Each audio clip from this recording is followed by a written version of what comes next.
episode 51 of the Talking Tech podcast. I am Vinayak, and I also have with me my co-host Vikram. Hi everyone, welcome back.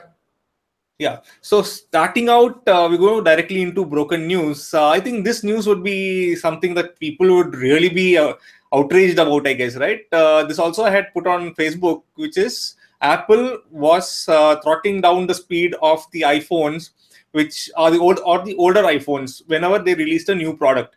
So they are giving their own excuse for why they were doing this, but it is something I think people would really not actually expect Apple to do it for all that kind of pricing that they are actually selling their devices for. What do you think, Vikram? Yeah, so just to break it down, whenever you buy a new iPhone or when you buy an old phone, Apple has been when Access throttling it down, they've issued software updates which make the older phones slower, right? Isn't that right, Vinayak? So Yeah, that's correct. and the official excuse for this is that the older phones, the battery is going, of course, it degrades over time. So we are doing this to actually protect your old phone and to give it a better experience. Because if your old phone with its old battery is still running fast, your battery will really degrade. So that's why we are slowing down the phone so that your charging lasts longer. First Yeah, of but all, that's when the experience goes down, I think that's why actually people would upgrade, because when the experience is bad on the iPhone, like it's going slower, it's not scrolling anymore. Automatically, they would think, okay, let's go for the next iPhone, right? Yeah, but as a marketing guy myself, hats off to the guy who thought of this crazy excuse for why they're actually throttling it down. It's certainly better than saying, yeah, how else would you buy our new premium price junk? Uh, there's instead of that, of course, they've come up with a whole marketing spiel saying we are doing this because we care. So hats off to Apple. Yeah, They they can have to come up with an excuse, right? Yeah. So continuing on, most of you must be like a lot of you must be having the Fire TV at home. So there are new browsers that are available now on the Fire TV. One is called one is called Firefox, which is your standard what you have seen everywhere on your desktop also. But the other one is called the Amazon Silk, which is kind of new. And also, you must have heard about that YouTube would not be available on the Fire TV from January 1st, 2018, because they are having that tussle against each other. That Google is telling Amazon that you're not selling our products on their e-commerce portal. So I don't know, like they were supposed to be coming together, because Amazon actually started selling the Google products now on their e-commerce portal, but they're also finding a way to mitigate Google's authority on YouTube, right? Like through the web browsers that they have released. True, and of course, you're the right person to talk about this. You've made a video too. Do you want to quickly just tell people how they can, or rather, I think they can just click the video and watch that. So essentially, you've given people a way in which they can continue to watch YouTube, even if after Jan 1st, when YouTube will not be available on Fire TV. Yeah, so I'll put the link, maybe like once this goes on to as a recording, there'll be the link on the top, left of your screen. I know we have one more story, but I think can you take the other one also, because that's kind of the one about Amazon and Google. Let's talk about that a little bit more. Okay, like what I was actually talking about was the Amazon is now starting to sell Google, devices on their e-commerce portal. That is one of the things. Then again, another thing new is on Android TV, you have the Amazon Prime app also released. So I think you would be the one who has actually have an Android TV device, right? Oh yeah, actually we are on competing platforms that way. You run a Fire TV, whereas I run a Shield Android TV. Yeah. The lucky thing for me is, of course, the Shield Android TV was the first and probably till very recently the only Android TV box which had Amazon Prime app. Now, as we've discussed in this podcast many times before, it's like a King Kong versus Godzilla fight where both Amazon and Google fight with each other and refuse to carry each other's goods and services. So Amazon, like Vinayak said, didn't sell Chromecast or Google Home or even Pixel. And as payback, Google has now threatened to pull out YouTube support from all their apps, or rather all their devices. But there is some back channel talks going on. I think just last week, Vinayak, I think we had implored, right? If Google and Amazon, if you're hearing, please do talk it out. So it looks like at least some execs from both companies are watching our podcast, because they seem to have listened to it over the last 1 week. Yeah. So Amazon, like Vinayak said, has officially released the Prime Video app to all Android TV. So if you have any kind of Android TV, you'll be able to download it and watch Amazon Prime videos directly on your TV, which is the way it should be.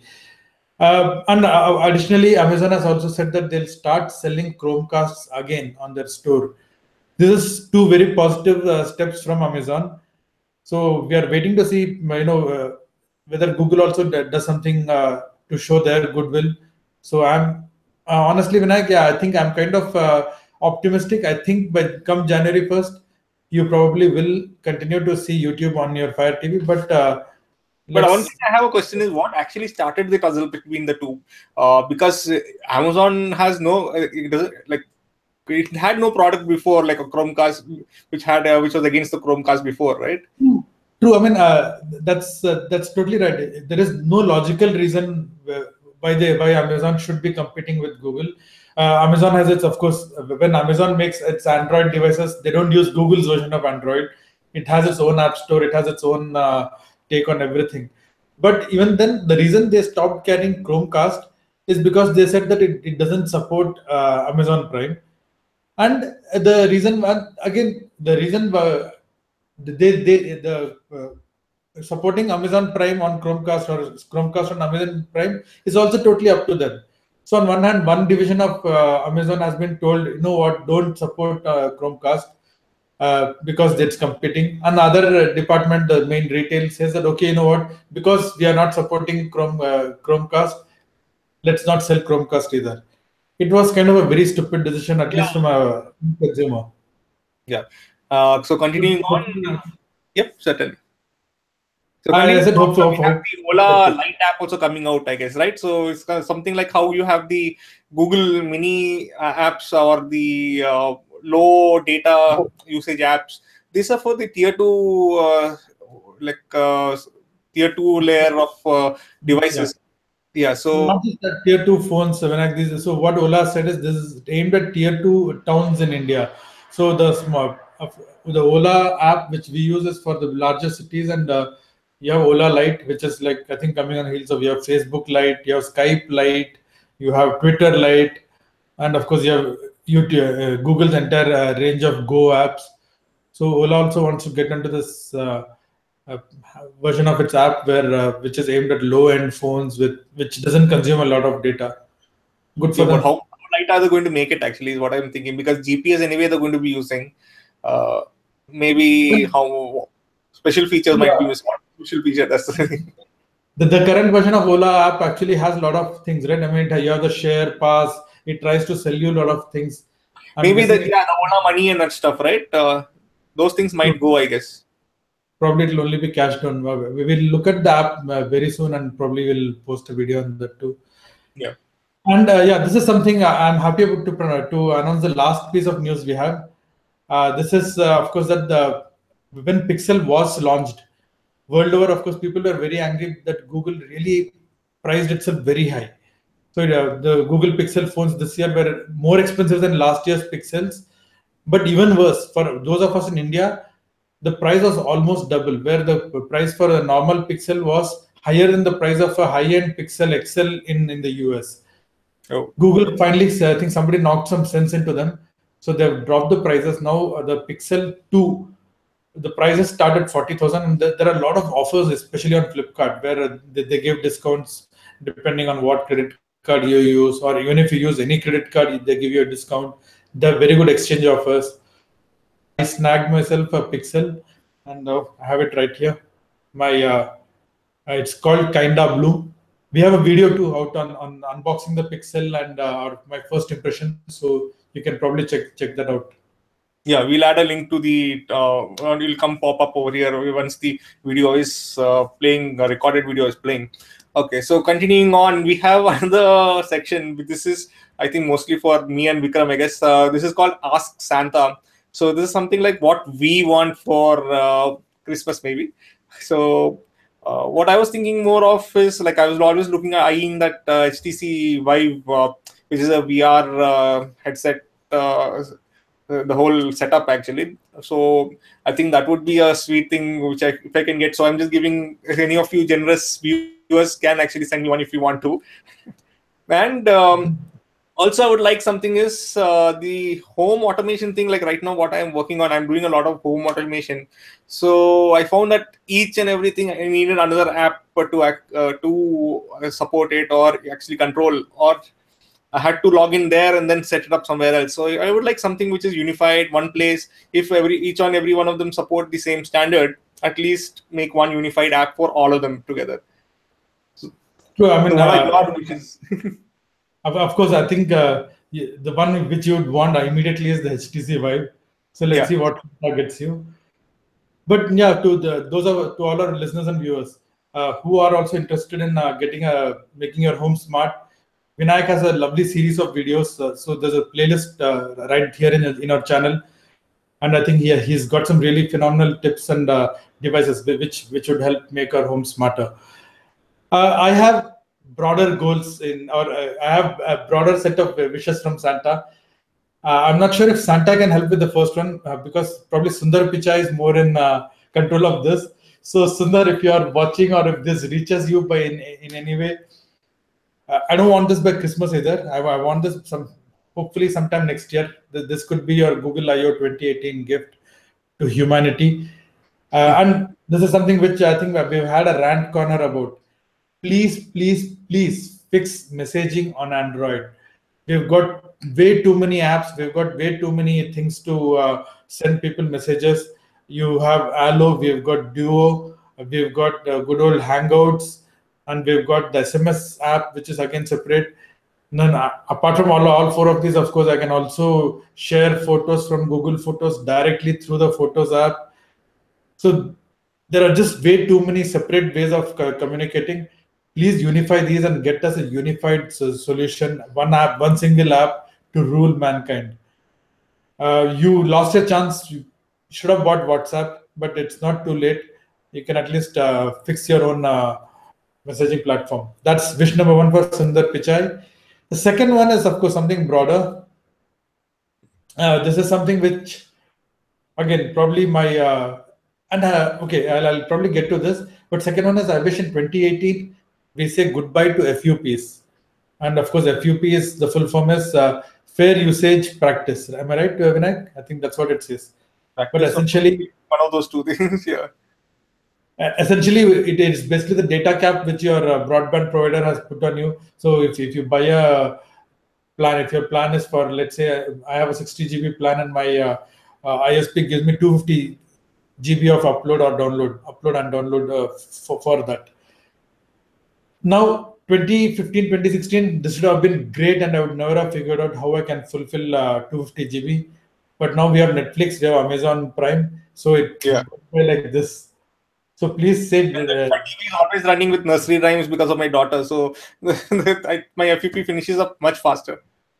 yeah, I end up checking out my usage almost twice or thrice a day on my ISP app just to ensure that where we are in the month and where how much of usage has gone. And then every by second week, I end up giving sanctions to my family, saying, okay, only 1 hour of Netflix allowed, and my daughter is only allowed to watch maybe half episode of her favorite Netflix series. So the good news is this looks like it might be happening. There is also new. I know we don't have this on our broken news, but Vinayak, rumor is that Geo FiberNet is launching in the first half of 2018. So is it too much to hope for? To hope that FUPs will end by next year? I'm not sure. Like, are they're giving unlimited accounts, right? Unlimited downloads and uploads, and 9 months of free usage, right? Yeah. So currently, what we've heard is they are rolling out a pilot in select areas, and they are if you sign up for the Geo FiberNet beta, you get 8 or 9 months of free broadband along with 230 TV channels too. So essentially, the Geo TV package is also built in. But anyway, nothing is confirmed yet. We'll We'll definitely. actually start cord cutting, I guess, right? Because we are almost cord cutting. We're not watching TV at all, I guess. Even though I'm paying for a monthly Tata Sky this thing, membership, like or service, but I'm not watching Tata Sky at all. I pay close to what 850 rupees per year. Sorry, per month, True. and PC don't use any of it. Hey, I've got some. I'm excited about our app picks. Should we move on to that?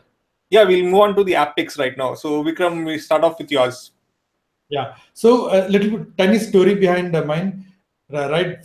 This is something. This was an app which was recommended to me by one of our viewers, and it came in really handy some time ago. Now, the story I'm going to tell you, or the scenario I'm going to tell you, is probably going to sound similar to a lot of you. We all, let's say, go to a restaurant where we pitch in, and each of us order something, and it's always a tough time to first figure out who has to pay how much.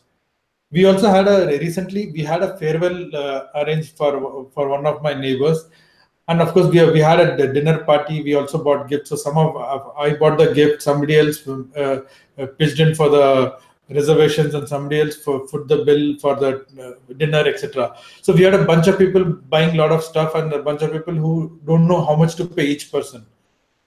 So there is this app called Splitwise, Splitwise. So once, let's say it works very simply. You simply add who all are the people who are in the group, and you just say, okay, for example, Vikram has spent 5,000 rupees, and let's say Vinayak has spent 4,000 rupees on something else. Then there are six other people. It automatically calculates how much each person has to give to this. It gives a very nice, neat list of how much money needs to go. It also helps you follow through, saying, okay, if let's say you have already paid me, you can just check it off on the app, and I also get to know. I get a notification saying so and so has sent you money by, let's say, Paytm. So and so has transferred money to you on your bank. It takes care of all of that, and I had a real world experience of using it on two separate instances, and it worked beautifully. So Does it my send you SMSs directly and make it tick it out, or we have to manually tick?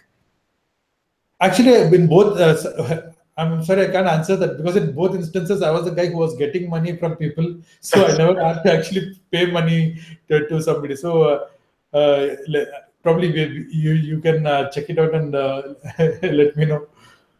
Yeah. So what my app is actually, it's a camera app. It's called the Open Camera. Generally, the camera apps that are on our devices are not as what do you say, open, or not. It does not have many features.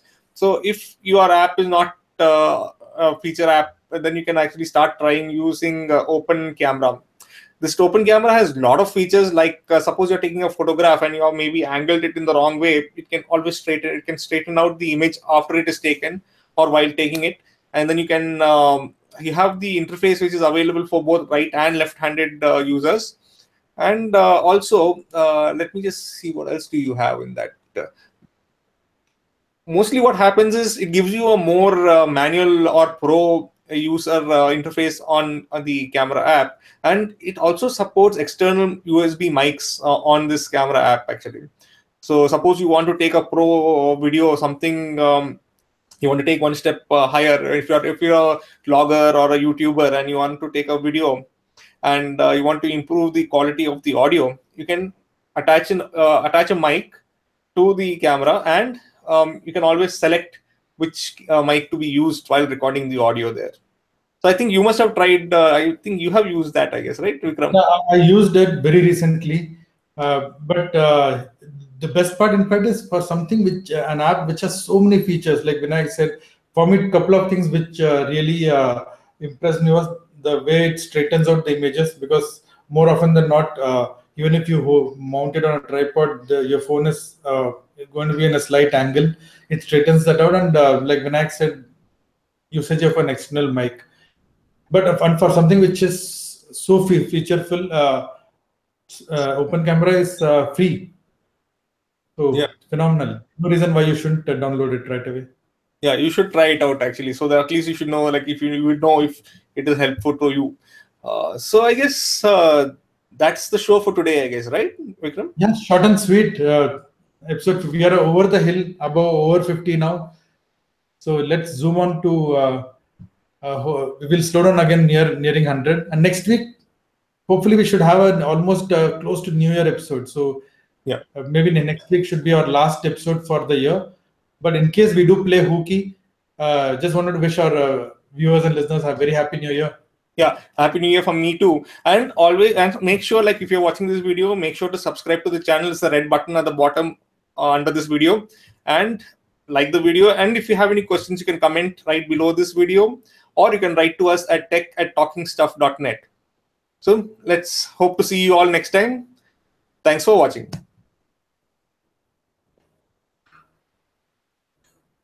Stop.